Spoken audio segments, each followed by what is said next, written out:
Ladies and gents, welcome back.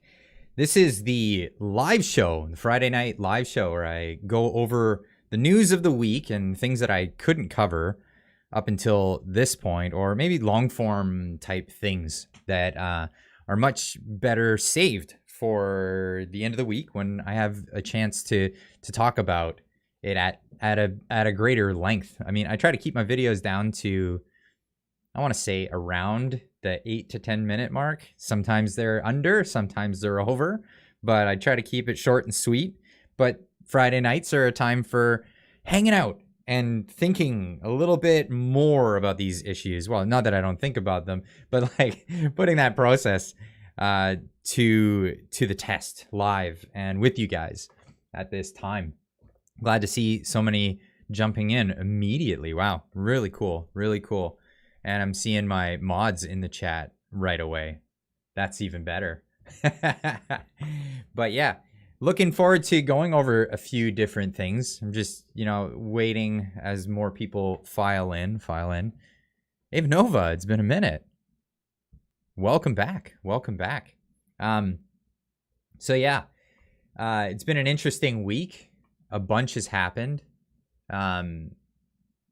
Not like big hard hitting things, but new interesting things hit the table, and then also a few things that were kind of laying low that came to my attention. So I was like, hey, I really want to hit some of these topics, get to it, and cover that. If you're watching this retroactively, if you're watching this later, feel free to leave a comment. Multiple comments, as many comments as you like. Keep that discussion going. You can review the live chat. Usually after about a few hours, the live chat is available to be rewatched, so everybody's comments show back up again. So you can look at that, but then there's also the comment section down below. As usual, you would notice in any other video. But yeah, these are the long form conversations that I like to have on Fridays. A lot of people, I've been getting a lot of good feedback saying a few people do shift work and they like to just put it on like a podcast and listen to it as it plays out. Ava Nova, thanks for the super chat. Cheers, man. Cheers. I don't stand with anybody or any other government. I stand with the citizens that are being abused by their governments. And I agree with that. I'm with you on that one. I think we're going to get into a bit of that tonight. Not so much the conflict, because we all kind of know where that's at. A bunch of people fighting, a lot of powerful people putting money into it, and nothing but civilians being hurt in the conflict. And I'm not for that. Love from Virginia, US. Yeah. Do me a favor, everybody. Just put a little comment. Where are you from? In the chat real quick. We'll see where everybody's coming from as everybody's filing in. It takes a minute. People don't get notifications immediately for these live streams. And I understand I do these on Fridays, so there's like a lot of other people streaming on a Friday. And you got to pick your favorite creators, you got to pick the people that you want to watch. So it is what it is. I get it. Here we go. We got Nelson BC. Le BC. Nepean. Where's that? New York. Plain, Alberta. I should pop up this chat. I can read this chat better. Michigan. Lancaster, PA. Manitoba. Kitchener, Ontario. Oh, I'm seeing like a bit of a more of a US Canada split tonight. It's been Canada centric for a good chunk of time. Victoria, BC, Abbey, BC, Ottawa, Vancouver Island, Okanagan. Okay, here comes all Canada represent. Here we go. Yo, Nelson, BC represent. Lethbridge, Alberta, Saskatchewan, Edmonton. You know where I'm at. Yeah, I know where you are, newbie. We got Quebec, Toronto, Mars. Wow. Elon Musk is working on picking you up. Toronto. Shout out from Texas. Yeah, big love from Big Texas. Cambridge, Ontario. We got Oregon. USA. Nepean is Ontario. Oh, okay. I wasn't familiar with that. I know Napanee, Ontario, but I never heard that one. Ippawash, Ontario. Maple Ridge, BC. Alberta, but it identifies as California. Okay. Is that a recent thing that just popped in? Dave Youngson, it's been a minute. How you been? Just think you thought you got away from doing politics. I know, right? I thought I got away from politics, but politics just grabs you and just pulls you right back in. And you know what? This time I've embraced it, and I'm going full on, and I'm talking about it. But yeah, definitely a solo gig. Vancouver, Canada. A lot of people in the West Coast. You know what? It makes a lot of sense because of the time that I do this. I do this at quite a late time for people east of the West Coast. Yeah, because time zones. I mean, I understand it. I get it. I totally get it because I got kids too. And yeah, as the night grows long, the attention fades, and that just happens to be the thing. So let's get into some of the stuff that we wanted to talk about for today. Where are you? I'm in British Columbia. I'm right on the ocean, on a bit of an inlet. The old Howe Sound. How does that sound? It's a beautiful place. I love where I live. I love where I live as long as I can afford to live where I live. And it doesn't look that way. That's one of the topics for this evening is the snowballing inflation. What's the title today? Rolling Thunder and Snowballing Inflation. Yeah, that's our Canadian thing at the moment. So I wanted to get into this, and why don't we get into the Rolling Thunder part right away? I need to put on some headphones so I don't give you guys double audio for watching some of these clips. So I have a bit of a correction to make. So I made 2 videos this week talking about Rolling Thunder. It was just brand new. It was just coming out. And so it's this motorcycle ride that's going to Ontario. It's going to go to Ottawa, Ontario on the 29th and 30th of this month of April. If you're watching this far later, April 2022, it'll be on the 29th and 30th. And yeah, this is coming up, and we have thousands of bikers, motorcyclists, bikers that are going to be doing a ride over to our nation's capital. Now, I said in those videos that it was in protest. And apparently a lot of people are correcting me on this. It's not for protest. It is a ride celebrating freedom. So this is definitely a fact that I needed to get straight, and I wasn't aware. I wasn't sure of that exact. Maybe I read into it a little much. But yeah, it's not in protest. It is a ride to celebrate freedom. The idea is that they're going to go to where veterans were assaulted, and where the Tomb of the Unknown Soldier was desecrated, and they're going to honor all veterans, Canadian veterans that fought for freedom, fought and survived, fought and died, fought and were maimed in the fight for freedom for Canadians.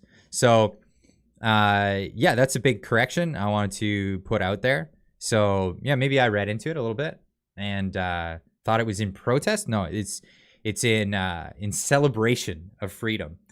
Now, a lot of these guys, yeah, a lot of and so I mean, the first thing that I was told about was I said, you know, some people have a bad, you know, think bikers have a bad reputation, right? And so I corrected for that one today in the video. Bikers are some of the friendliest people you'll ever meet, and I can attest to that because they'll be some of the meanest people if you talk to them the wrong, or if you do the wrong thing. But I mean, that comes with the territory.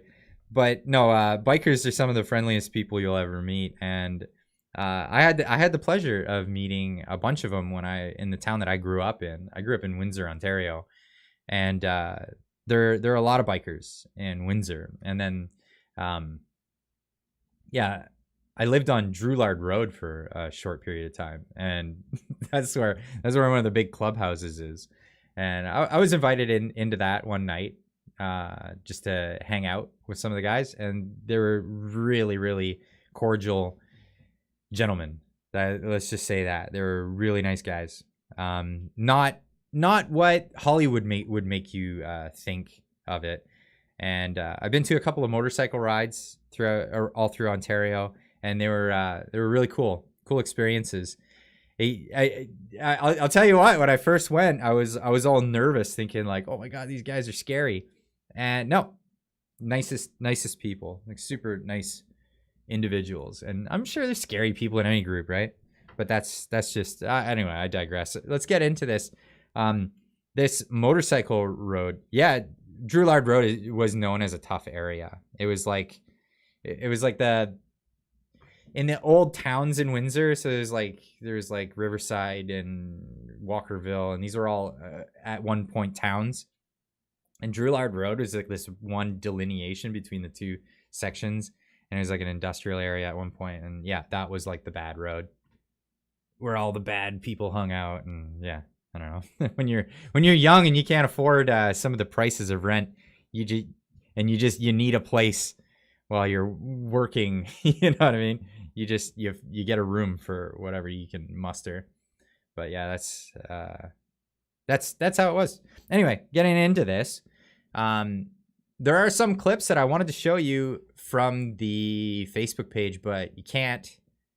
These are clips that are on TikTok and stuff, right? But because of copywritten music that they use in these clips, I can't show you. So I mean, there's a link to the Facebook page. You can ask for invite to get in, so you can hang out and see what's going on with the group. But yeah, I can't show things with copywritten music. But here's the main organizer guy. His name tag says Neil, but his Facebook profile says a different name. So I don't know what I'm guessing his name's Neil, but this was the original announcement for the thing, and I hope I don't have it too loud. I'll just I'll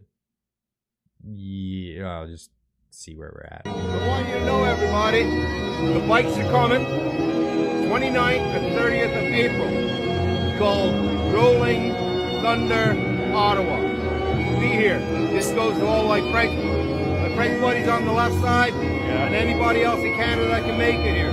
Wonderful. Be here the 29th and the 30th. Do you think trucks were loud? Wait till you get thousands of bikes in town. Amazing. Thank you. God bless you. I think, okay, so I'm going to take it right there. That sentiment right there, if you think the trucks are loud, wait until you get 1,000 bikes. I think that's where I got the idea that it was along the same lines and it was going to be a protest. But they're being adamant about saying it's not a protest. It is a ride to celebrate freedom. So and I've been told this several times on the Facebook page. Clyde, you messed up and you said it wrong. Okay, so there we go. I've made the correction, and next time I make a video on this subject, I'll make sure to make that correction again as well. Kanjitsa, thank you so much for the super chat. Appreciate it. I had one more video as well on this, and this was another video talking about this in particular. Morning guys, Jeremy with Freedom Fighters Canada here. I just want to address the weekend of April 29th and 30th. That is Rolling Thunder Ottawa. You guys have likely seen Neil the Vet's video. It's gone viral. The bikers are coming. They're coming in peace. They're not coming to occupy or anything like that. They'll be doing a few loops around Ottawa and stopping at the War Memorial to pay their respects. So we'll be joining them for that. There's been a little bit of confusion with the second video where Neil talks about celebrating freedom. I know our rights and freedoms are being infringed upon right now, and that's why we're out here. However, they are coming to celebrate the fact that we even have those freedoms to begin with. Many men and women made sacrifices across this country for us to be free, and this is a way for us to say thank you and pay our respects. Freedom Fighters Canada does not take those freedoms for granted. That is why we are taking a stand right now, to make sure that none of those sacrifices that were made in vain. It is our turn to make sacrifices to maintain these freedoms.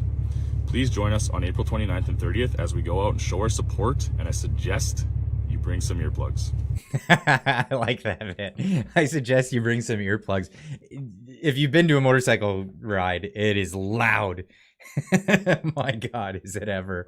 Yeah, so that's going to be a really fun thing for anyone who's in the neighborhood to go out and check out, because yeah, it's a ton of fun.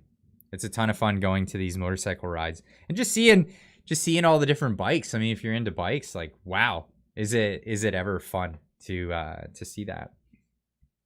But yeah, as the time goes on and as we get closer to the date and I get more information on the subject, I am going to fill you guys in more on that in particular. But yeah, there was limited information on my part at the beginning, and I've been learning more and more, and as I learn more, again, I'll share it with you guys. Another one that people have been asking me to cover is James Topp. He's a veteran. It's Veterans for Freedom, and James Topp, he's been walking and he's marching from Vancouver, Canada, from Vancouver, British Columbia, all the way to Ottawa, and in protest. This is in protest of the vaccine mandates, and this one is explicitly in protest of the vaccine mandates. And he's walking all that way, and I believe he's currently in Alberta. I think he made it all the way. Maybe. Okay, I'll just show you this video that I have really quick. The reason why I think he's in Alberta is because of the view where he's at. Once you hit the mountains, you don't see this until you hit Alberta. If you've ever gone that route, you know exactly what I'm talking about. It's like almost Saskatchewan already. Wow, this is amazing. But I wanted to put this one out because he has a particular message about how to get information on what's going on with him. The middle and end of June. Oh, start at the beginning here. My fellow veterans, I would like to make the following announcement. If you are interested in joining me in Ottawa on my arrival in around the middle and end of June, I would like you to make contact with Tom or Andrew through the Veterans for Freedom website. Please, only get information from that source and none other, because you know why. Contact Tom and Andrew at Veterans for Freedom. Get information solely from them because they're speaking on my behalf. Have a good one. Nice. Solely from them because they're speaking. That could be copywritten music. I'm not sure, because it might be like the Great Canadian Pipe Band or something, and they own that.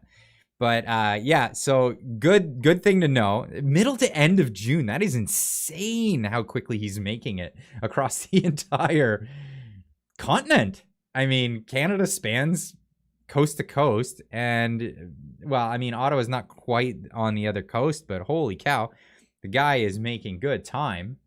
Gotta say that for sure. He's making good time if he's already almost at Saskatchewan. But yeah, there he is in the prairies.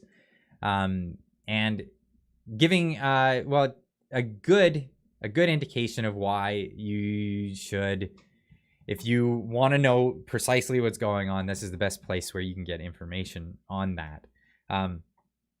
If I get information from there, I'll share with you guys information that's from there. But yeah, if you're getting information from, say, the CBC or or Global News or CTV, yeah, you probably think you probably might want to consider that it may not be the best information out there. Clyde, do you think that bikers will ever go electric? I think they'll get a lot of pushback, but there's electric bikes already out there on the market, is there not? I'm actually kind of curious about that now. You're gonna make me look that up, aren't you? But yeah, James Topp, stand-up gentleman, veteran of this country, fought and served this country, and he had 2 jobs before the mandates came along, and both of those jobs fell under the federal mandates, where he lost those jobs. So unbelievable. He apparently from I'm getting this from the interview that he did with Viva Fry. He said he was kind of down in the dumps for a bit, and then he got inspiration when he saw the truckers and what they were doing, and he just jumped up and he said, I'm doing this. I'm making the trip, and either I do it alone or people jump on board, and people have been jumping on board, and it's really cool. It's really cool what he's doing. I really appreciate it. People are asking me to do an interview with him. I'm not sure how I could get in touch with him. If I was able to get in touch with him, that would be great. I'd love to chat with this gentleman. I'd be honored. Honestly, I would be. I would be honored to have a good chat with him. The Globe is dead. Yeah, the Globe and Mail, terrible publication. Yeah. If you hear about this gentleman from any of the major news networks, well, I mean, you know what to do with that. That's pretty much it on that front. But yeah, just working through some of these stories that came up this week. Man, so much in the news. And I've been checking out a lot of the things that people have been sharing, as well as finding the things that I've put on my queue of stuff to look at. And there was one thing in particular I really wanted to, because we're talking about the news, and I keep hearing these funny things from news media where, and especially in Canada, about misinformation or disinformation or malinformation. And I was like, well, where do these words come from? Who comes up with the lingo here? And here is the website of this is from the Department of Homeland Security, and this is their definitions of dis, and mal information coming from the Department of Homeland Security in the United States. And this is obviously the definitions that they want everybody to be clear about, because, there's nothing more clear than these convoluted definitions of pretty much everything. And sorry, it's so hard to see what's happening in the chat. I keep glancing over and I get distracted immediately. The Department of Homeland Security, DHS, on Monday issued a bulletin warning of heightened bad stuff, bad guy activity alert, in part because of the proliferation of false or misleading narratives, which saw discord or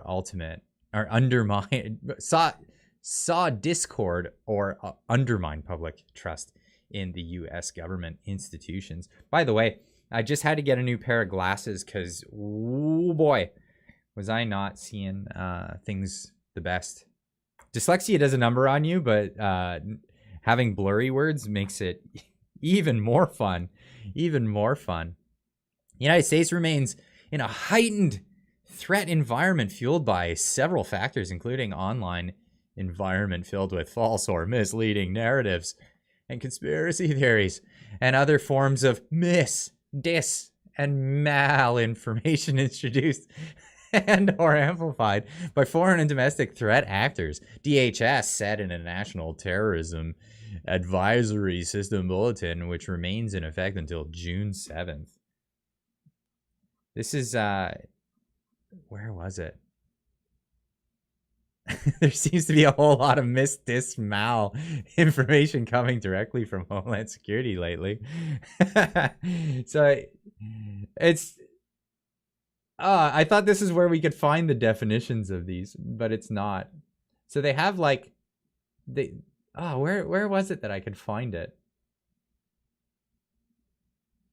I saw this on the Dark Horse podcast with Brett Weinstein, and him and his wife talking about this. And It's just absurd. It's this new newspeak, this new Orwellian newspeak of whether it's mis, dis, or mal information. And they had like very subtle differences to what mis or dis or mal had to do with anything. But it's basically what it all comes down to is anything that falls in these categories is probably true information that is very damaging to a narrative, essentially. T-Bass, thank you so much for the super chat. Conspiracies were added cause of technology. Yes. Conspiracies. So mis, dis, and malinformation. Yeah. So conspiracy theories would fall under this, but they're of their own category. And it's interesting because conspiracy theories, wasn't that a CIA operative? Like, and I'm not, no joke, this isn't some like tinfoil hat thing. This is like, it was an actual CIA operative where they came up with this idea, and it was a tool that they wanted to use to label things conspiracy theory in order to discredit it. So like, and then you would, yeah, it's a CIA pejorative. That's right. And they would use that. Project Mockingbird. Was that Project Mockingbird that did that one? 6 to 8 month turnover on conspiracy theories. Yeah. So this was a legit thing. Like, this wasn't like some tinfoil hat, like weirdo theory or something. It was legit. Hey, let's take the people that we disagree with, and then we'll give them this label, and then we'll condition people into thinking that anytime we give them this label, that whatever they have to say is just out to lunch, and you shouldn't listen to anything that they have to say. And it works. It literally works. It's called Out of Shadows, a documentary. Okay, I'm gonna have to watch that. That sounds really interesting. Mark Dice wrote a book about Project Mockingbird. There's a lot of people who have written about Project Mockingbird. Mark Dice writes a lot. He's quite a accomplished author for someone who does funny videos on YouTube. It's really interesting. I mean, I'm an accomplished mechanic for someone who does videos on YouTube. I guess we're all good at something, right? We're all good at something. But yeah, I wanted to share that because I just thought that was really funny when I heard Brett and his wife talking about that. But one of the things I really wanted to talk about today, and that was, and this has to do with a poll. I'm not sure if any of you guys were participated in that poll today, but I put a poll on YouTube because social media polls that's the top. That's without social media polls, nobody can make any decisions. This is how our leaders make their decisions, social media polls. And because, social media polls never lie. They don't go along with exactly what your audience would agree with. Nonetheless, I put out a social media poll saying basically looking forward to tonight, but quick poll, do you believe the official inflation number at 7.9%? And that's because I shared this meme here. When you get a 5% raise, but you remember inflation is 7.9%, you're laughing about the thing and then you're mad about it. That same thing. Anyway, the poll numbers with 1.3 thousand people voting on it, 96%, an overwhelming majority of people saying, yeah, it's higher, it's worse than they say. With lower, nothing to see here, folks, at 1%, which might have been a joke. I'm not sure if somebody actually agreed with that, but a few votes going towards the I believe the official narrative. Yes. So what is inflation? What is inflation, and where does it come from? Is inflation some unusual thing that just happens out of the ether? Is it Is it only due to market phenomenon? Is it only due to the way banks work? Or is it only to do with all these things? Now, inflation is generally a market phenomenon when it comes to monetary fiscal policy. And as we've known since 2008 is when most people became more aware of what goes on with monetary policy, especially in the United States when it comes to the Federal Reserve. In Canada, I like to say that the Bank of Canada is just in lockstep with the Federal Reserve of the United States. And that has to do with our shared economy. When I say shared economy, I mean Canadian people and the things that we have to sell to our giant trading partner. That's just right there. America. And yeah, so, well, we basically need to be able to trade our items into the United States. A lot of American companies have given up on the Canadian economy, and we see it all the time and Canadians are all too familiar with this. American products that just straight up can't get. We see it all the time, especially if you're into cars and stuff and you want to buy like off-road items or things like that to fix your cars, aftermarket things, just not available. And the reason why a lot of these things aren't available is just because of regulatory nightmares when it comes to a company that wants to sell a product into Canada, a demographic that has a giant geographical base, but a population less than California or around the size of California.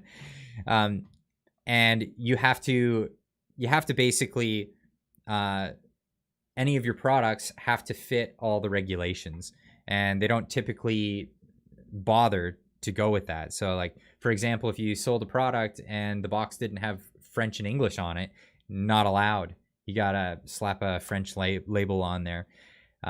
There are other different regulations that you have to abide by. So we're all used to that in Canada, but the big trading issue is basically softwood is the big one in Canada, and that's raw resources going out the door, no value added, apart from just being chopped down and thrown into the water and shipped down to the States. But basically, if we're gonna have our trade with the United States, a strong dollar can hurt that trade, and that's what the government looks at, right? So if our dollar goes above the price of the US dollar, say we didn't inflate our currency like crazy, like the Americans are doing, like the Federal Reserve is doing, our dollar would appreciate in comparison, right? In comparison to the US dollar, it wouldn't change any. It would just be less diluted than the US dollar. So in order to foster a normalization of trade, the Bank of Canada tries to peg the dollar at what the US dollar value is. So what they do is they try to inflate our currency at the same rate as the Federal Reserve. So thank you, Federal Reserve, for the never-ending quantitative easing. What's quantitative easing? Well, quantitative easing is a fancy term for inflating the currency to avoid market crashes or market slowdowns. Because what happens is when there's less liquidity available, or there's less cash flow, interest rates go up. And when interest rates go up, people tighten their purse. And they don't just go borrowing all kinds. And lenders aren't keen on lending money out to people that they're not sure will be able to pay back these loans, right? So the idea is that they're just going to keep on printing until the economy gets better. And you know what? The economy started getting better, but keep on printing because we don't want insurance rates to go up or interest rates to go up because that'll crash the economy. So the idea is they're just going to keep printing forever and ever until until you can't do it anymore. And we're kind of getting to that point.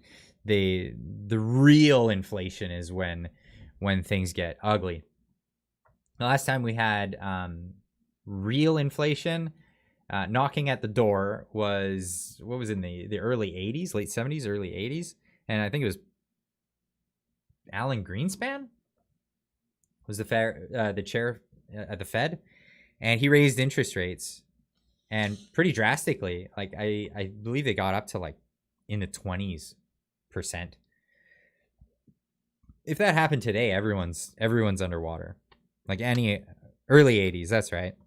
Inflation equals permanent hidden tax.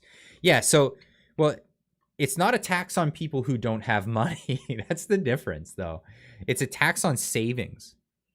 So that is a big thing. So it's a tax on money that's held in dollars. So if you have money that's held in dollars, that value is getting depreciated all the time because of, it was Paul Volcker was in the Fed. Okay, fair enough. And mortgage rates at 21%.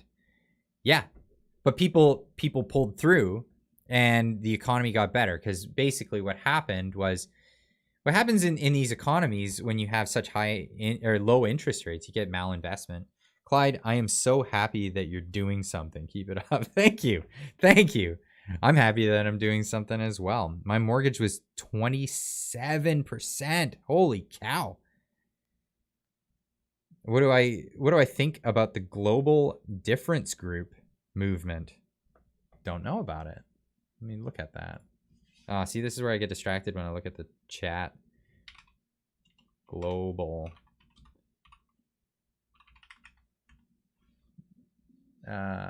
Difference group. Unplug from the authoritarianism. The great unplugging. Wow, this is fascinating. I'll get into this in a minute. Continue with my interest rates, and I know economics is so fascinating for so many people. I mean, it's really boring for a lot of people, but until economics becomes the major part of your existence, because yeah, money, believe it or not, or you know, so yeah.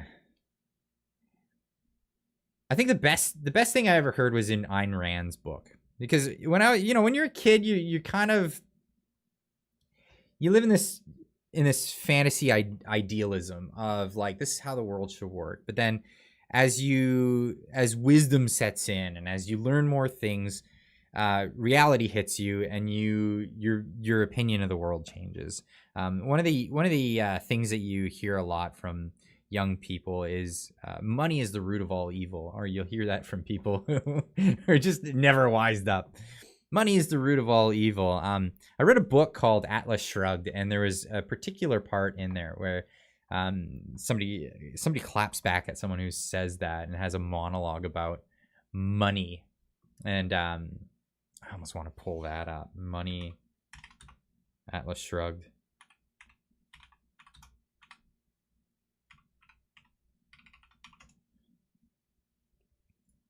Money, heroes and villains of money, Atlas Shrugged. Yeah, there we go. Francisco's money speech from Atlas Shrugged. What a good speech. And I'll get into that in a minute here. Yeah, sorry, I get sidetracked so much on this stuff. We were gonna get into interest rates. Yeah. But yeah, the root of all evil is not money. Money is just a tool. It's a thing that gets you stuff. It's, instead of Ayn Rand, lol, please. Yeah, I know. Objectivism was kind of weird and it was kind of cultish, but her novels were great. Atlas Shrugged is a really, really good book. Yeah, the objective, the Peikoff guy. Yeah, I was a little unsavory in my opinion, but that's my opinion.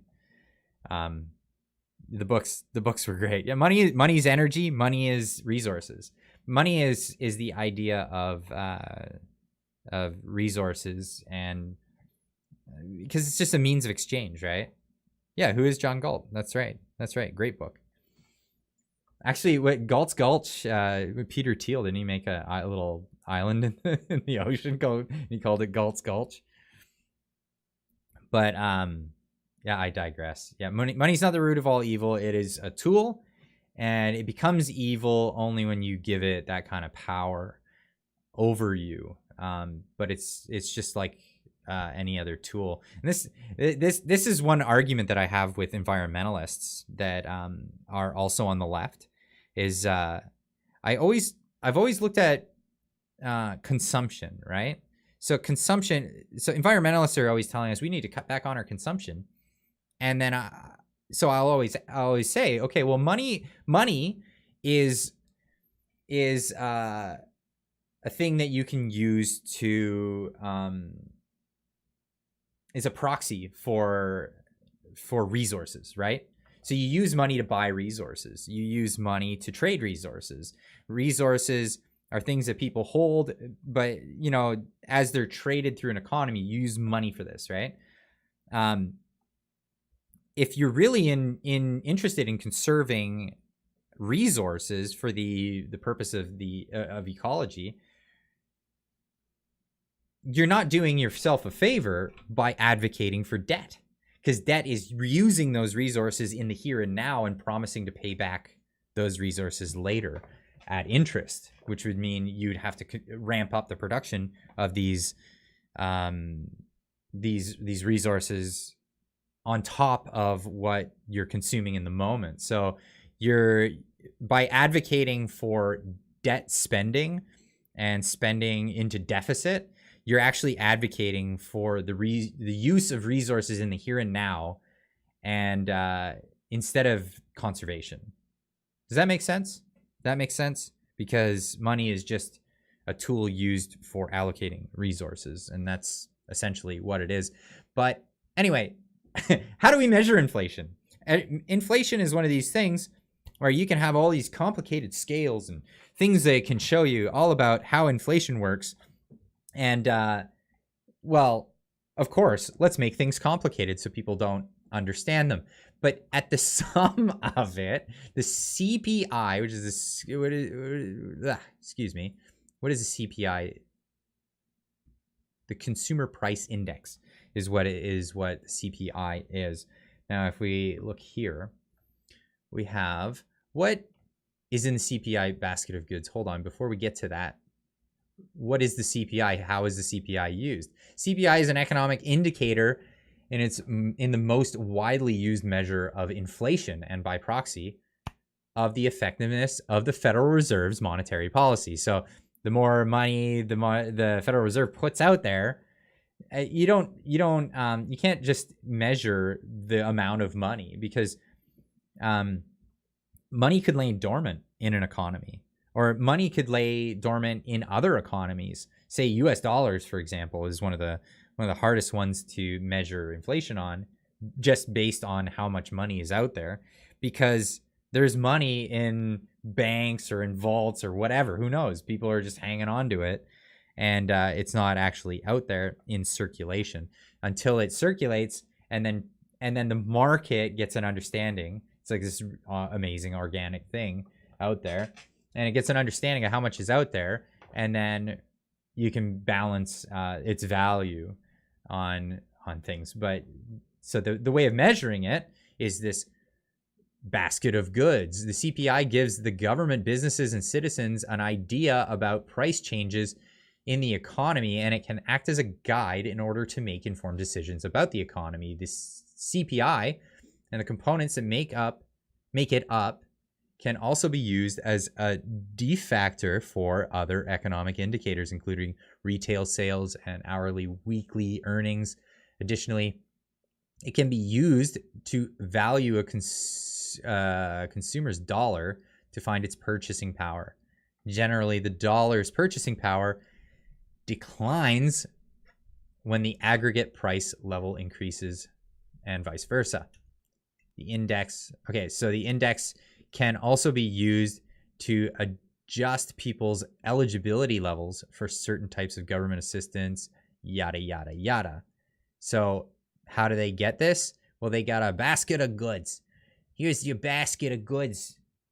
and we're gonna look at this basket, and we're gonna determine this basket over a course of years, right?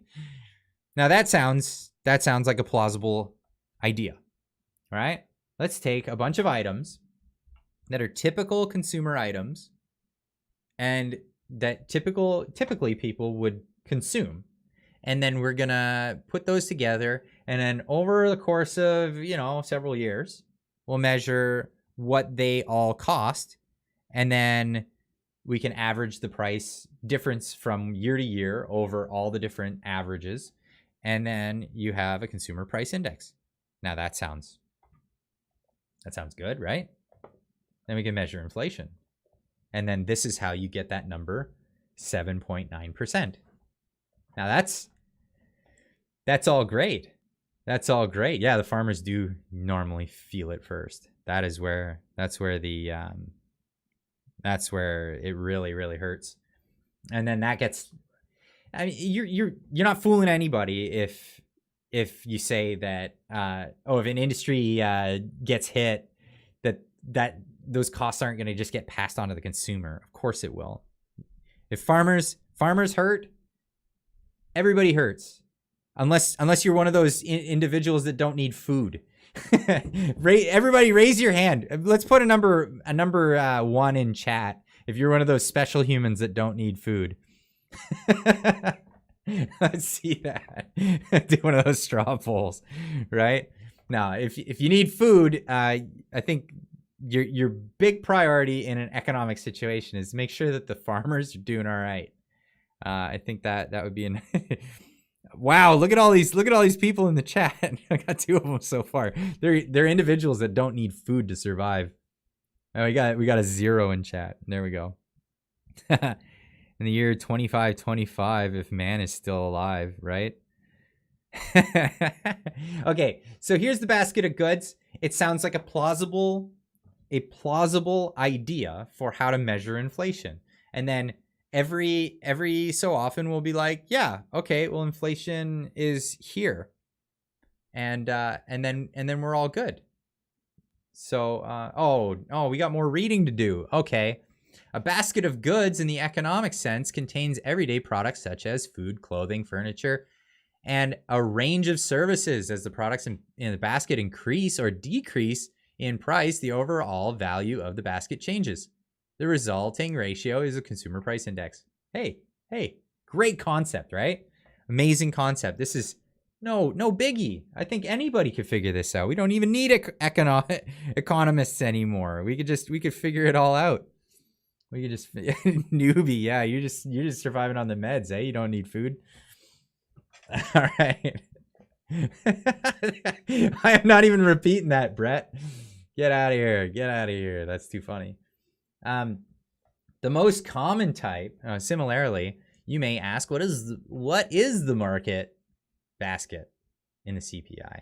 The most common type of market basket is the basket of consumer goods used to find this consumer price index. It is a sample of the goods and services offered at the consumer market. In the United States, the sample is determined by consumer expenditure surveys conducted by the Bureau of Labor Statistics. Wait a second. Are you saying what I think you're saying? Let's read on. Also, what is in the basket of goods? Oh, that was the question I was going to ask. The basket of goods is used to help measure the rising and falling cost of products and services over time, known as the customer price inflation.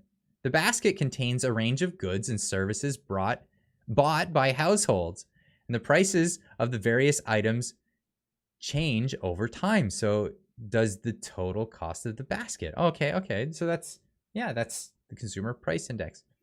Also to know how many items are in the CPI basket. Yeah, how many items?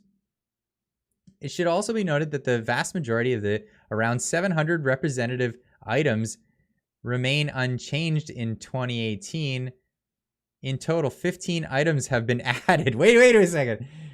They remained unchanged, but you added more items in 1 year? 14 items have been removed? Wait. Unchanged. You said they were unchanged, but you said you added 15 and you removed 14. adding 15 and removing 14, wouldn't that just be called changing items? I don't know. Am I wrong in that? Does that just, am I wacky in thinking that oh my God, these sentences just don't go, right? It should also be noted that the majority of items, 700 representative items, remain unchanged in 2018. In total, 15 items have been added, 14 items have been removed, and 7 items have been modified in a total of 700. Unchanged. Changed. Right. Ah, I see where we're going here. So don't spread misinformation now, Clyde. That's right. Let's not spread misinformation. You are wacky. So the gist of this is, and this is not finding any answer. This is the Google doing it right, getting it from the official sources thing. Must be a government document, right? I mean, this is some 1984 stuff right here. So what is the deal here? And it's actually really difficult to find out what all the actual items are in the basket. But here's how you fudge the numbers, right? Here's how you fudge the numbers. You take that basket of goods and you say, okay, I want to get elected next year. I want to get reelected, so I want it to look like it was okay. You know, my teeth might be falling out, but people will vote for me if the inflation isn't so bad. So, hey, how about we take steak out and we put ground beef, right? Because if we just take steak out and we put ground beef in that basket of goods and we just say it was a modification and we'll just call it beef, you know what I mean? You know, the filet mignon and the tartare. I mean, they're both the same thing, right? So you see a lot of this. You see beef is beef, no change really. There you go, right? So then you'll see a lot of things. So like medical costs are going way up. So they'll take a particular surgery and they'll say, let's throw LASIK in there instead of like heart transplants, or you know what I mean? Like, Uncle Vinny's chemo's gone up. Let's put in some private surgery that's gone way down in cost because people actually have to pay for those out of pocket.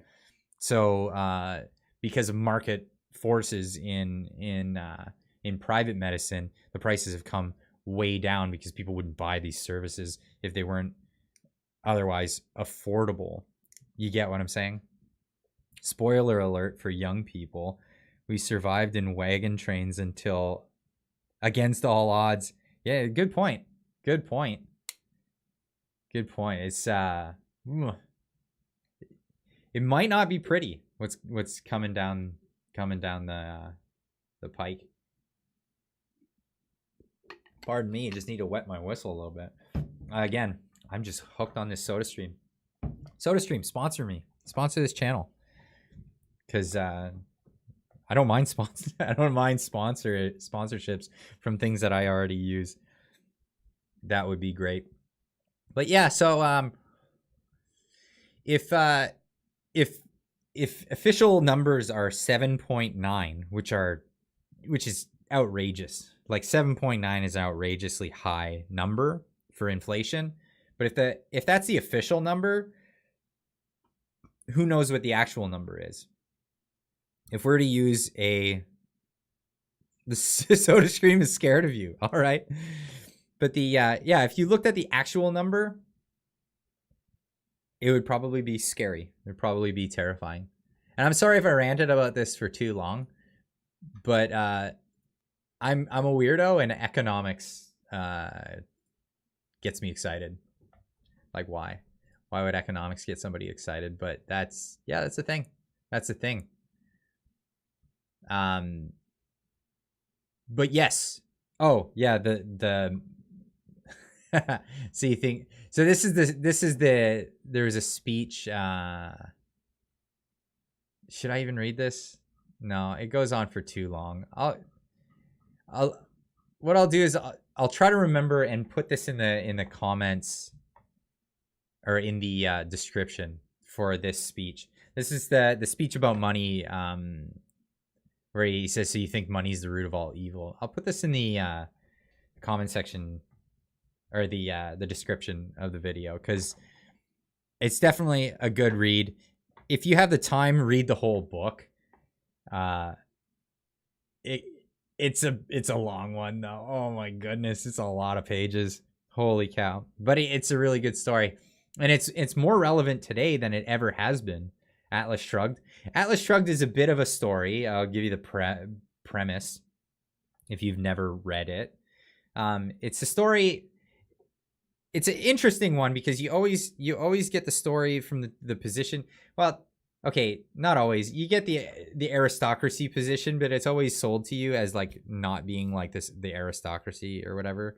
But usually you got like it's the pauper's tale, but this is the rich people's tale. So it's like the heiress of the railroad and the guy who's a self-made millionaire in the steel industry, and they come together during a time in which basically socialists are taking over the entire system. And as the socialists are taking over, they're basically just looting all the wealth of society, and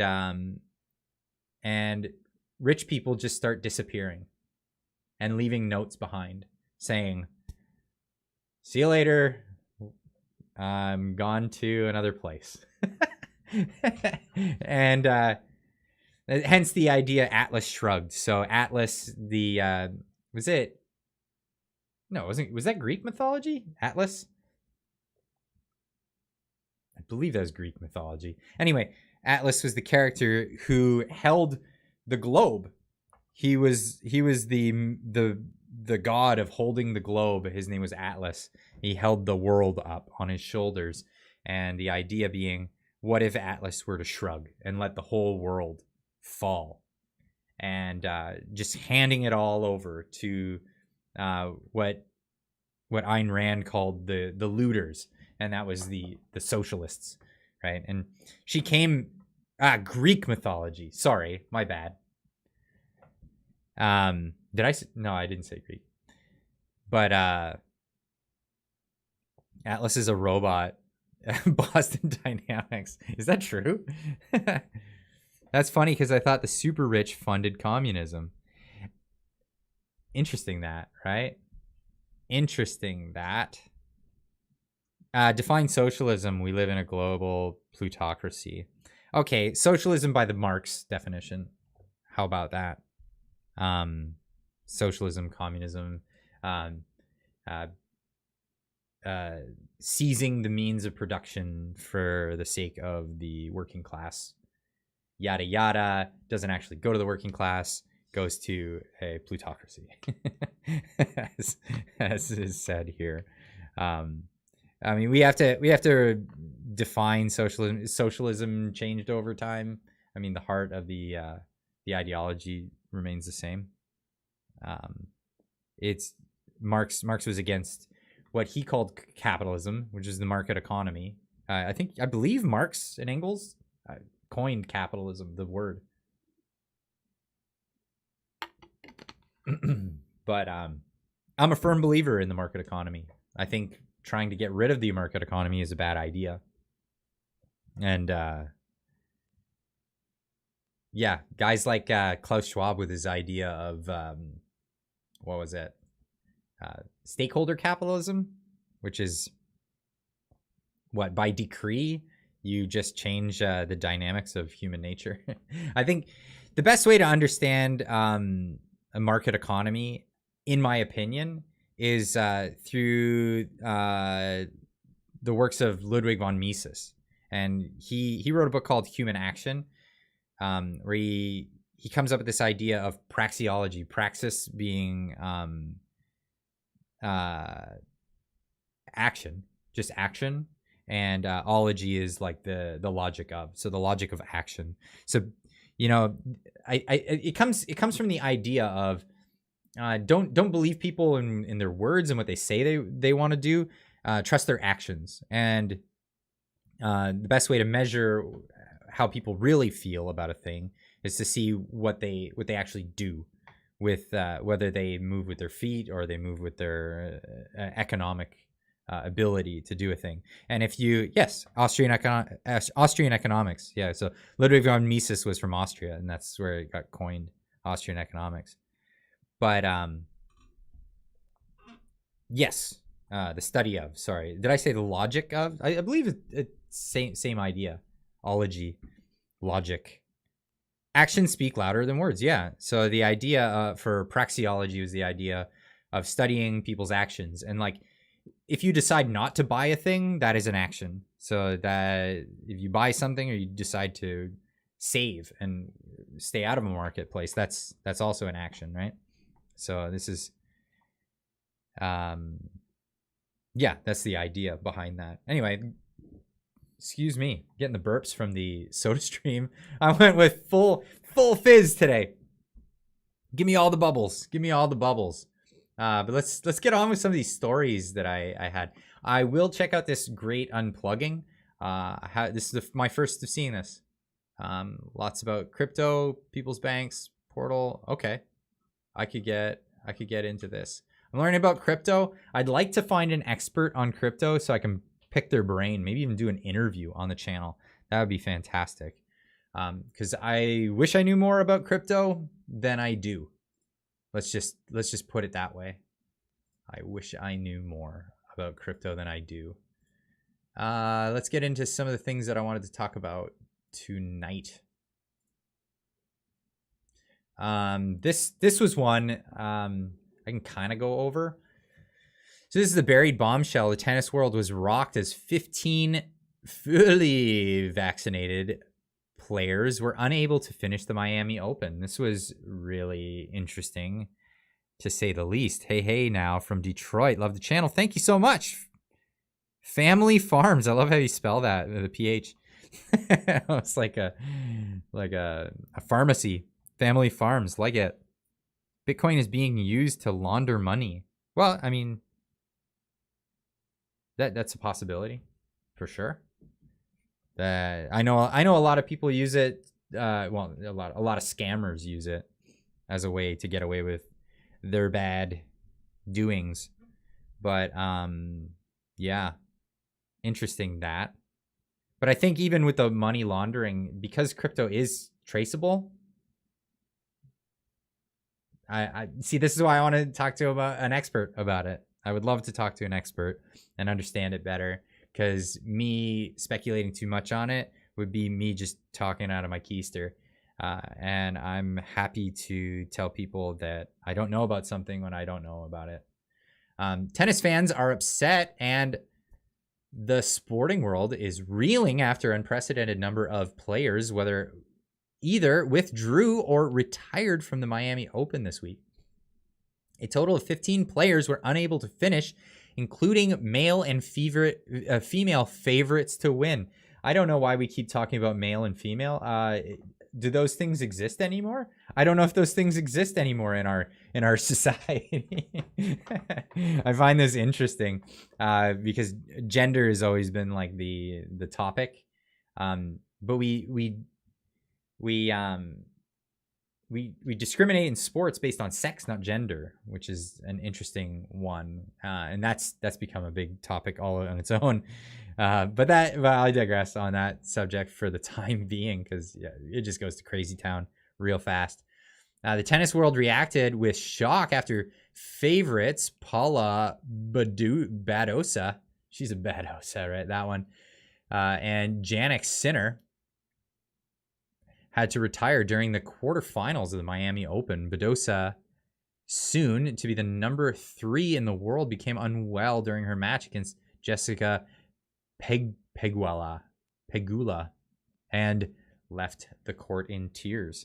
Now, this is tragic, actually. Badosa, who was confronted by her American opponent, decided to stop after consultation with her physiotherapist. Pegula reached the semifinals of the Miami tennis tournament for the first time in her career after Badosa's resignation, reported Yahoo Sports. The men's tournament, the Italian phenomenon. Sorry, I just women's men's sport. It just makes me laugh anymore. I have a hard time. I just have a hard time with it.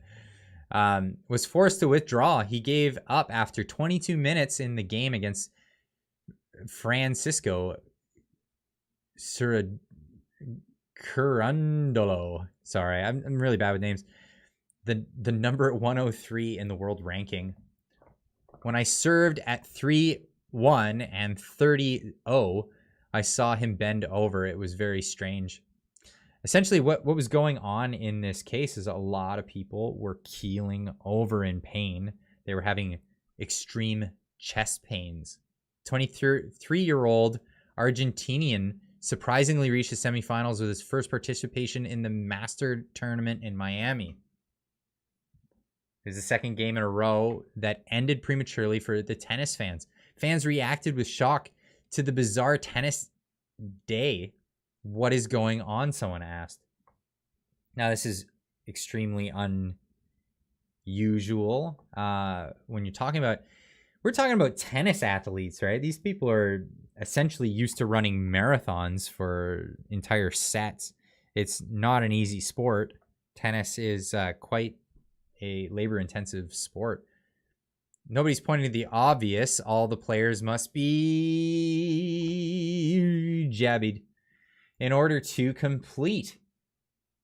Just as we noted for several months, the major sports have been hit with inexplicable medical conditions popping up in young and otherwise healthy athletes, including our report, 3 cyclists fell in March alone. And, well, the article goes on to say a lot about things that I probably can't say on YouTube, just to be honest with you. But, yes, just showing a lot about a lot of stuff. But the worst of that, likely, like so many things we've witnessed in the past 3 years, there appears to be a coordinated efforts to suppress the truth. Pandemic panic theater is still in action despite the odd February push by Democrats to lift most face mask and vaccine mandates because of upcoming elections, I'm guessing. There are already talks of 5th and 6th jabs, even as the 4th jab gets rolled out in the United States. I just got an invite for number 3, and this is all part of the great. Is this all part of the Great Reset and agenda? Is it about control? Bad words you shouldn't say on YouTube? The answer to all 3 questions is very likely. Wow. I can't say this stuff. I'm not allowed to say this. These I can't say that. Sorry. I can't say that out loud. Athletes across the globe are falling. Average people are experiencing horrible adverse reactions. Tens, perhaps hundreds of thousands of people are expiring. Could even be millions. Yeah, interesting. So this is from the Liberty Daily.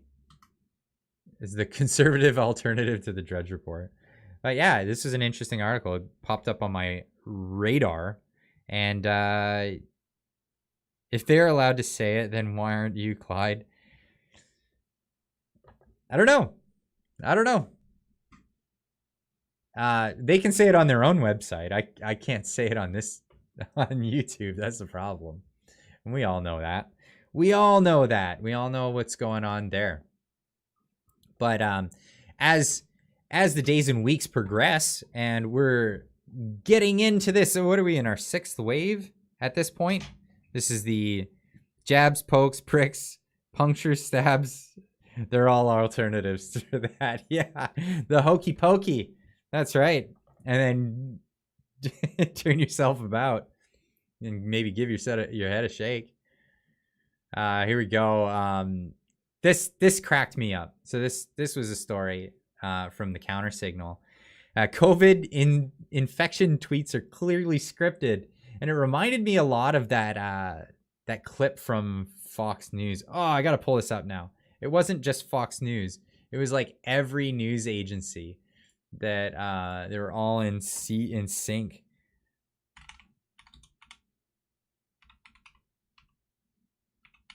I think I should be able to find it pretty quick. Yeah. Is it all? Yeah, it's this one here. I gotta turn it way down. See, this one cracks me up every time. Cause this is the news, right? There is no original thinking in all of the news. Did you know that Elon Musk's GPAPA started the Technocratic Party up in BC back in the day? Forget the years. No, I had no idea about that. Is that true? But first, does it matter who owns your local TV station? While polls show Americans are increasingly worried about so-called fake news, they also show that many trust their local news more than other sources. The largest owner of local stations in the country is Sinclair Broadcasting. A viral video of Sinclair news anchors has again raised concerns about the way in which the company mixes news with partisan political opinion. William Brangham updates his story about the broadcast giant that originally ran last year. A train derailment in Tennessee. Some routine road maintenance has led to a squabble. We have some breaking news to tell you about. This is out of Bethesda tonight. Night after night, the country's largest owner of local TV stations, the Sinclair Broadcast Group, reaches over a third of homes across the nation. Oh, did I get duped? Compromise plan for the controversial Canisius Inn. Most of us think of local news as just that, local. I got duped. I got duped into looking at the wrong story. That happens occasionally. Now, so there's one where it's Oh,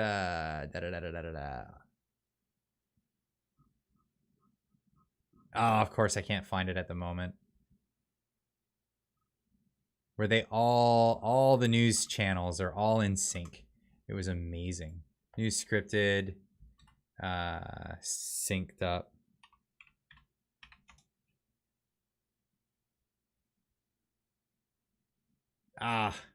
Is this one?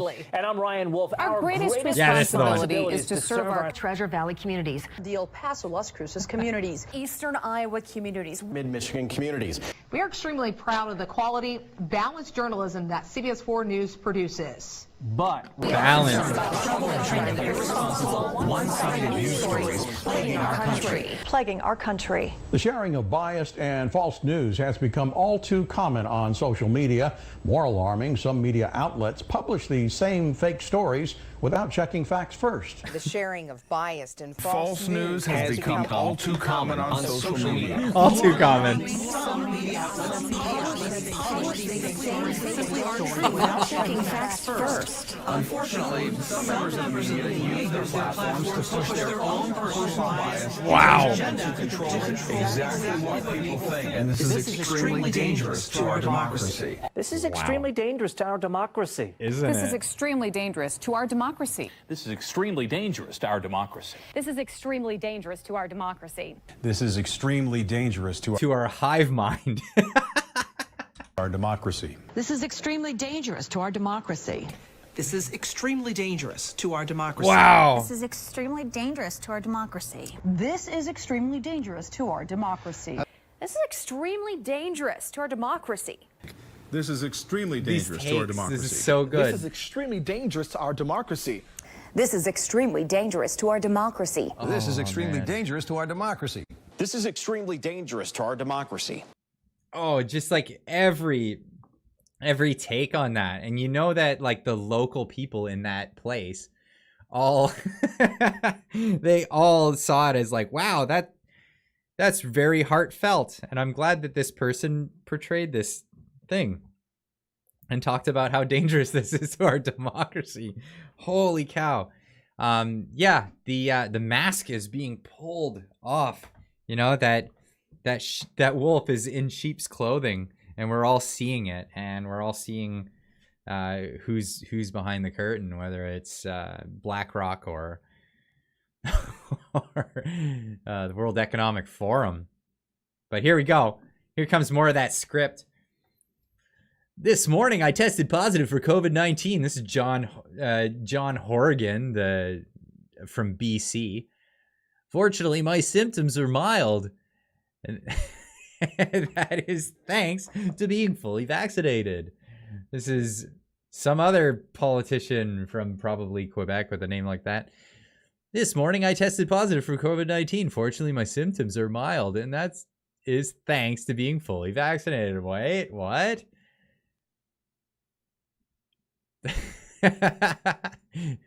We got Heidi Van Harwart saying, tell me this is scripted without telling me this BS is scripted. Holy cow, that looks absolutely scripted. Yesterday, Minister of Innovation. Why is that even a thing, Minister of Innovation? It's called the free market. Innovation happens. We don't need a Minister of Innovation. Government doesn't innovate. Just the more government, the less innovation. I can show you, I can give you proof. I can give you proof of less innovation because of more government. Where is the most government?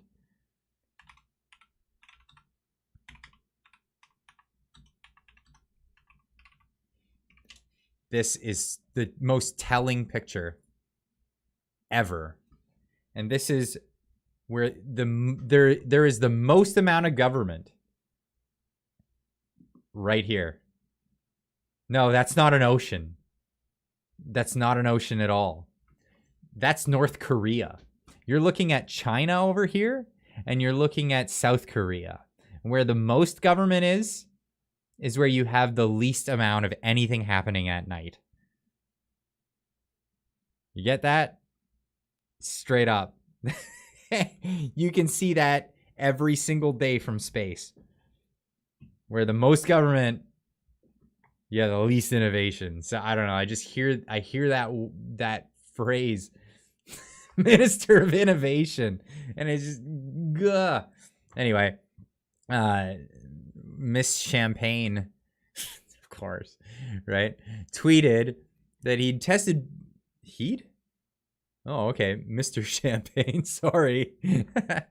Mr. Champagne had tested positive for COVID-19 and was subsequently called out for clearly copying and pasting Premier John Horgan's COVID positive tweet. Here's the tweet again. 2 days earlier, Horgan tweeted this. What are the chances that the two politicians on opposite sides of the country who grew up speaking completely different first languages ended up with the exact same word choice with only modest alteration at the end? My guess is the chances are very low. So is this a case of plagiarism, or is this a case of, hey, they're getting words to say and get it out there? Because this is what's going on.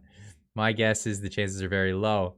They also both managed to make the same punctuation error, missing the comma that belongs after this morning.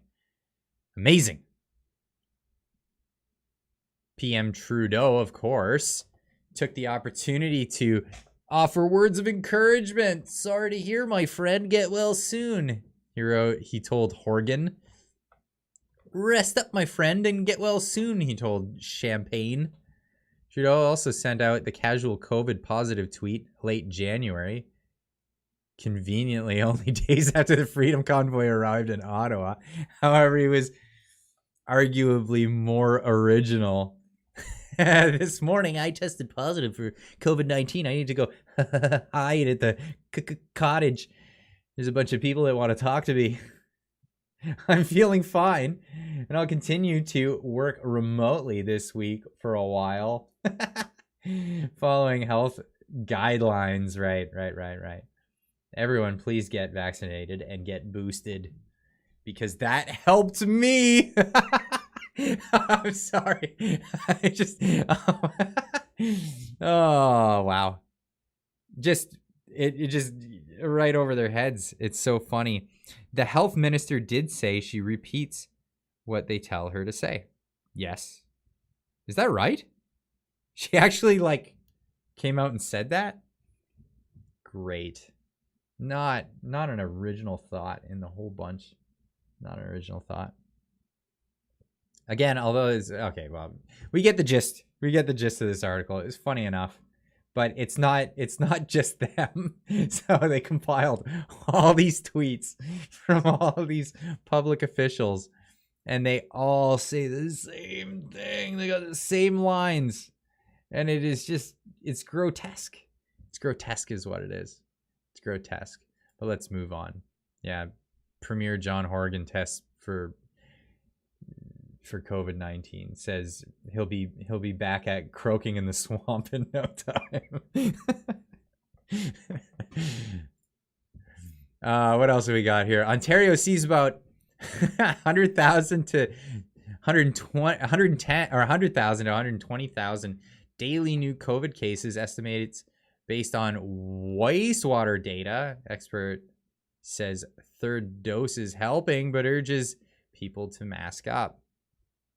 Now, the interesting thing about this story is they're testing. I almost said tasting the wastewater. I think maybe they are. Maybe they are. I don't know.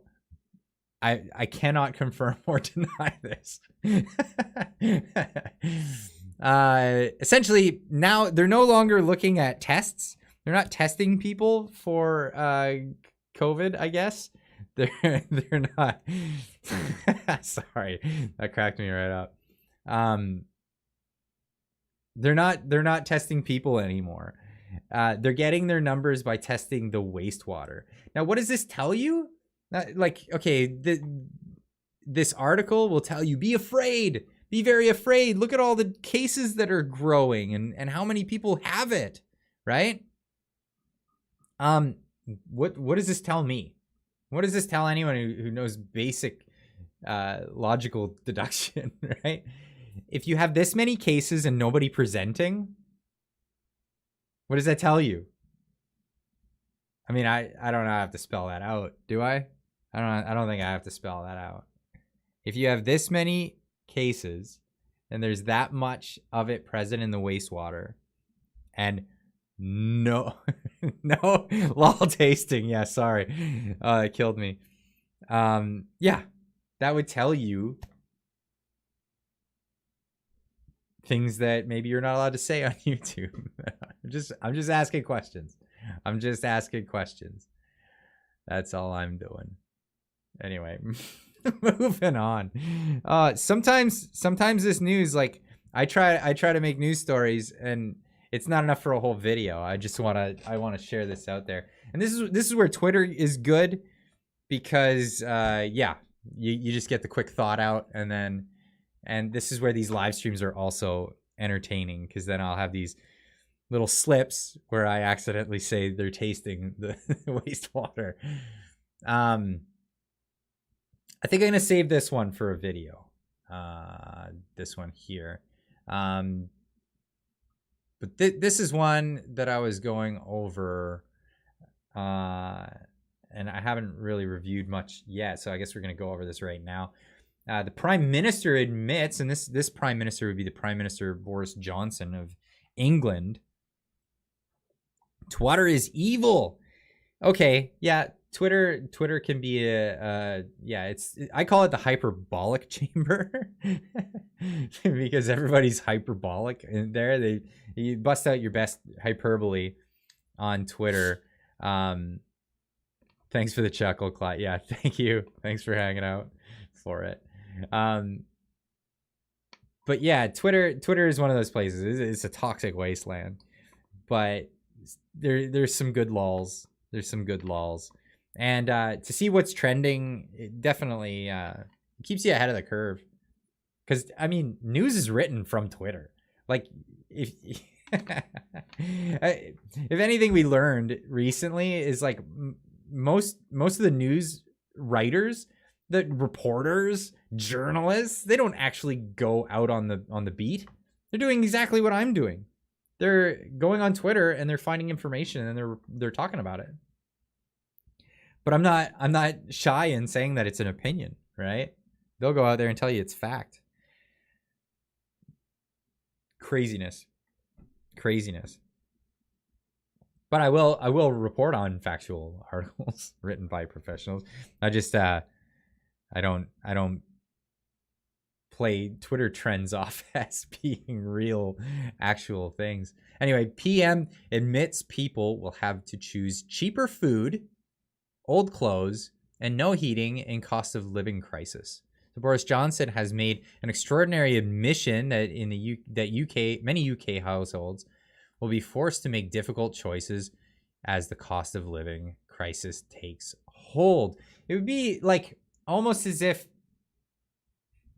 maybe this isn't all happening from a war that's happening. Maybe it's not because of maybe we had a looming economic crisis on its way already, and maybe these world events they're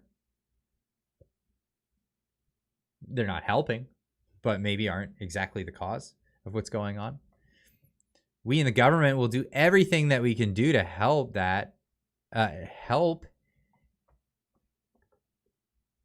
and is what we are doing. Oh, okay. And that is what we were doing. Oh, okay. Sorry, I thought he was adding to that somehow. I was reading that weird. He went on to detail the measures already unveiled by Chancellor Rishi Sunak, including the 5p fuel duty cut. See, this is England, right? England are cutting the cost of fuel because there's an economic crisis. What do they do in Canada? They add a carbon tax during the same crisis. Amazing. The Prime Minister said the government would help families in any way he can, including the I'm not used to seeing pounds, the 22 billion pound package. It just sounds heavy of measures announced to support households through what is unquestionably tough times caused by the end of the pandemic, the global inflation problem, and the energy price spike. I think things will are going to exceedingly exacerbate when countries stop using the US dollar for buying energy. And that is something that's happening. Mr. Johnson added that most important thing that could be done was to have a strong, robust economy in which you have a high level of security in your employment. So he just shrugged his shoulders and walked off, I guess. What we need, as long as we have a robust economy, we'll be doing fine. Oops. It comes as the UK hits its highest tax burden for 70 years. What? With the 1.25 percentage point rise in national insurance contributions, NIC, coming into effect today. Yikes. Speaking in Welwyn Garden City, Hertfordshire. What are these names, England? Come on. Hertfordshire? Just call it Hertz or Ford or Shire. On Wednesday, Mr. Johnson said he had absolutely no problem with hiking national insurance to help fund the NHS. I've got absolutely no problem with it. We got to do the difficult things, he said. What is going on with my telephone? Get out of here. We've got to make the big decisions, the right decisions for this country. Mr. Johnson said he wanted 75% of the people waiting for more than 28 days for a cancer diagnosis, but it's only possible if you invest now. It's the biggest priority for the country, he said. With the war raging with Ukraine, the economy is still reeling from the impacts of the pandemic.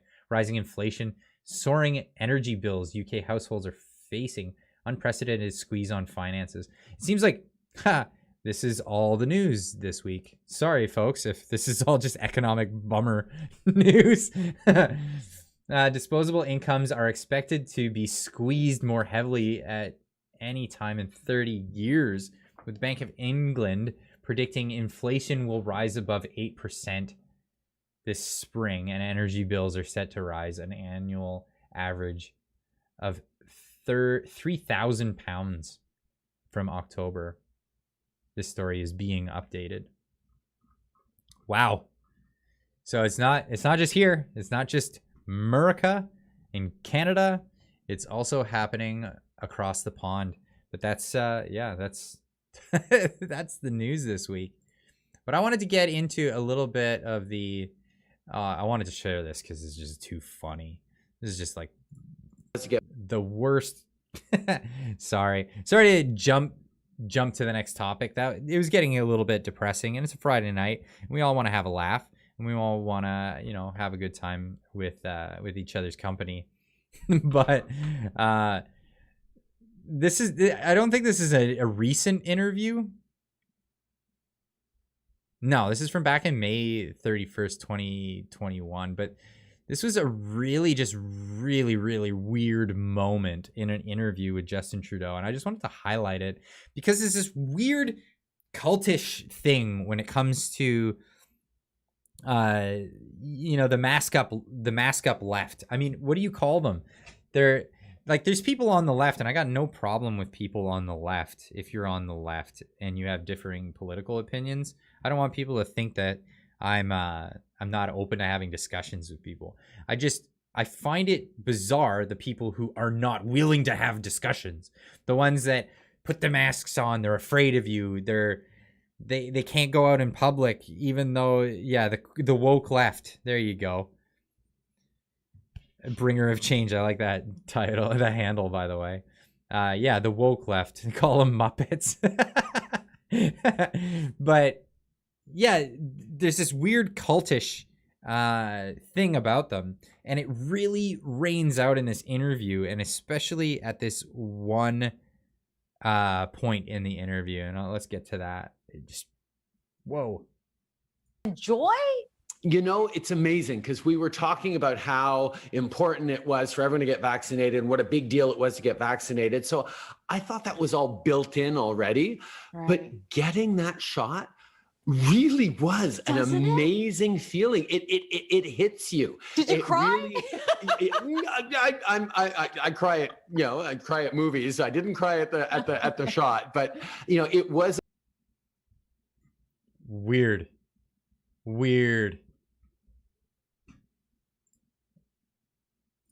Oops. I was on Discord as well. Really just weird display there. What in the heck was that? So, I mean, obviously all of this is an act, right?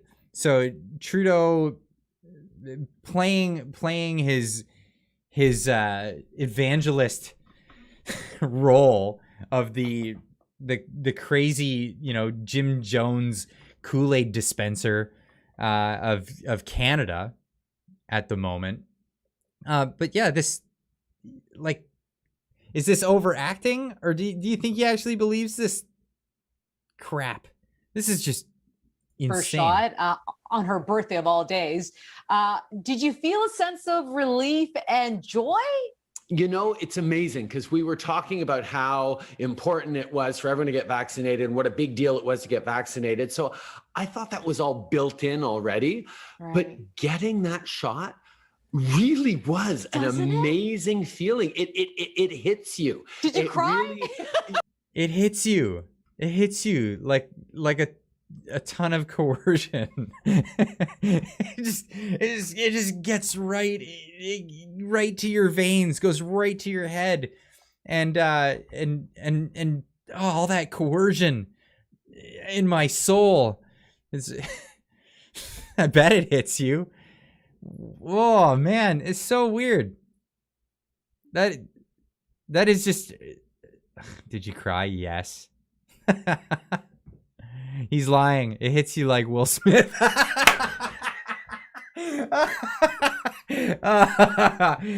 This is why I love the live chat. You guys are the greatest.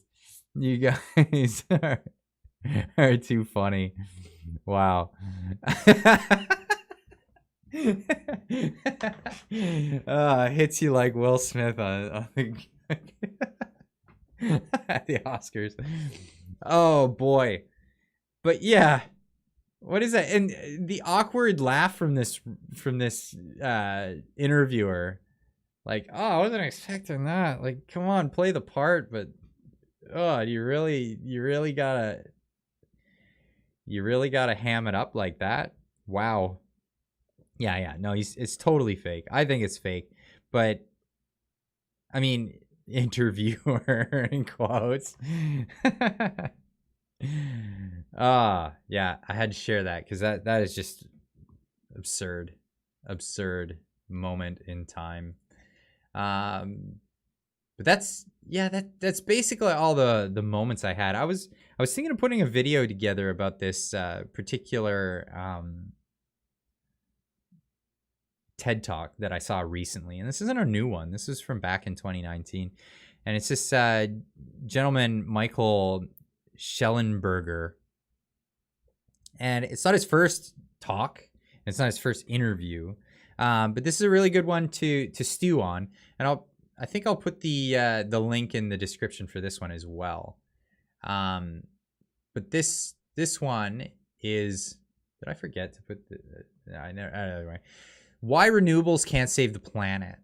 And he talks about being an activist for the environment for a lot of years, and got into the actually working with engineers and stuff to come up with good ideas. And every time that they developed new methods and new ways of working with renewables, quote unquote, they ended up being worse for the environment. So they're trying to save the climate, and they end up destroying the environment in the process. And that's an interesting concept that I haven't heard before, is sacrificing the environment for the sake of the climate. And I thought this was really interesting. And what he ends up advocating for in the end is to focus on nuclear energy because it's a clean form of energy. And so I understand where a lot of the reservations come in looking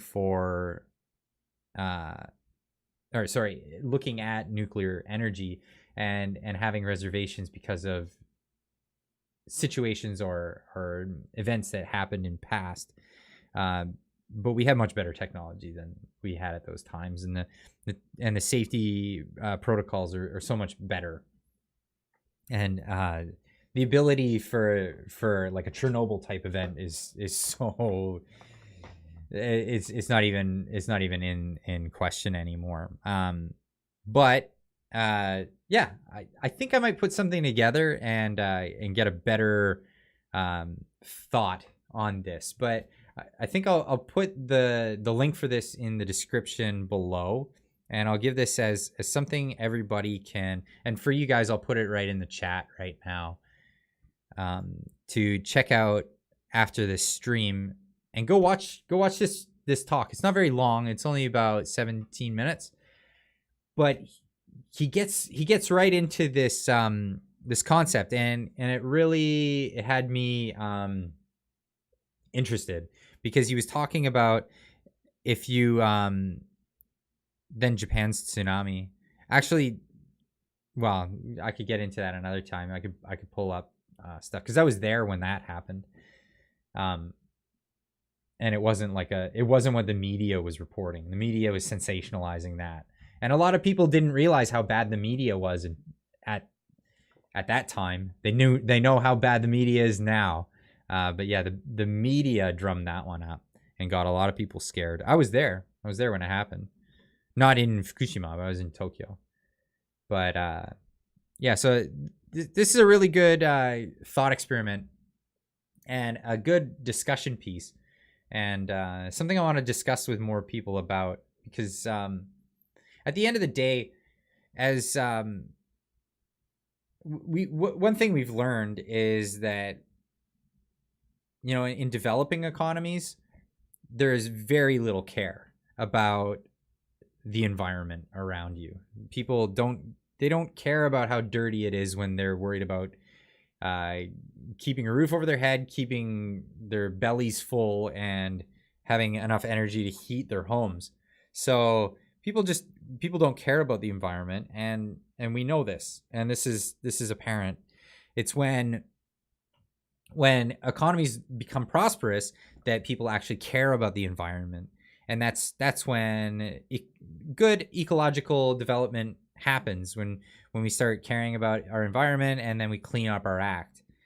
Is usually when in the first world. Let's just put it that way, right? And the best way to clean up the environment, in my opinion, and a lot of people's opinion, would be to foster economic growth for all the nations and get people out of poverty. Because when we get people out of poverty, they stop burning wood and they stop burning dung. That's a thing. If you didn't know about that, people burn dung as a fuel source. And you get people out of poverty, we're going to clean up the environment. This idea of chasing the climate is going to end to world poverty. It's going to exacerbate poverty, because the solutions that they're offering us are bigger and more totalitarian governments as a concept. One of the original founders of Greenpeace left Greenpeace. He was a forestries guy, and he wanted to bring he didn't want to abolish forestries, which a lot of Greenpeace did. He wanted to actually bring smarter forest management to the forestries industry. And he ended up being successful after leaving Greenpeace and actually working as a lobbyist in the forestry industry coalitions and stuff like that. He ended up writing a book called Watermelons. I'm drawing a blank on his name. I wish I knew his name. If anybody in the chat knows what his name is. But he wrote a book called Watermelons, and Patrick Moore, there it is. Patrick Moore, he wrote a book called Watermelons, and it's basically, you know, the not so secret agenda of the green movement. And it's basically saying that they're green on the outside and they're commie red on the inside. And it's a giant a giant left-wing movement. And that's the difference between and I found this very interesting, because there's a clear difference between people who are trying to save the climate versus people who are trying to save the environment. And this is a really interesting conversation piece to have. I think we should all be working on cleaning the environment. We all want a cleaner environment to live in, but these are the pursuits of people who live in a healthy, vibrant economy. These aren't the pursuits of people who are just trying to survive the nature of the existence of just existence, period. The nature of existence is terrible and it's difficult.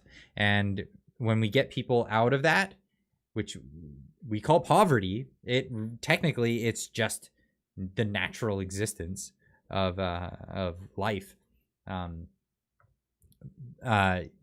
Getting out of poverty is getting into the market economy, and we feel bad for the third world, because a lot of times it's backward in the third world, and it's because of government stepping in and stifling people who want to have a vibrant economy. The people there, when they get out and they come to the free world, they do well. We all know this.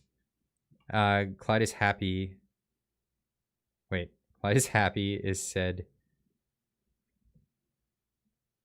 Do something positive. Oh, okay. I had a hard time, all one word, the do something. But yeah, I think I'm going to end on that note. Think about that. What you think of as the difference between protecting the climate and protecting the environment, and should we sacrifice one for the other? Because we can't live in a destroyed environment. People who are chasing climate policy are ignoring things like the Chinese just dredging the oceans, destroying entire ecosystems. That's horrible. And like, I can honestly feel for the people of China. I care nothing for the government of China. I feel for the people of China because they want to have their cake too, right? They want to have their bit. But we need to look back at the mistakes that we had. So we had our maritime provinces and we fished out the cod from the Atlantic just off the coast of Canada. We need to look at that, and we need to take those lessons and bring those to the Chinese and say, listen, this is where we messed up. Admit where we made our faults and say, listen, you can't just dredge the oceans. You're doing what we did, but on a much higher industrial scale. You're destroying ecology. So yeah, there's the question of the week is how do we weigh those things together? But that's just me. I'm gonna leave you with that, and I'll leave that link in the description of the video after I finish here with the live stream. So I want to thank you guys all for joining in, hanging out with me for this live stream. We all had laughs and we learned a couple of things. I learned a few things about myself in this live stream. So appreciate you guys all jumping in, and we'll see you in the next one. Keep on trucking.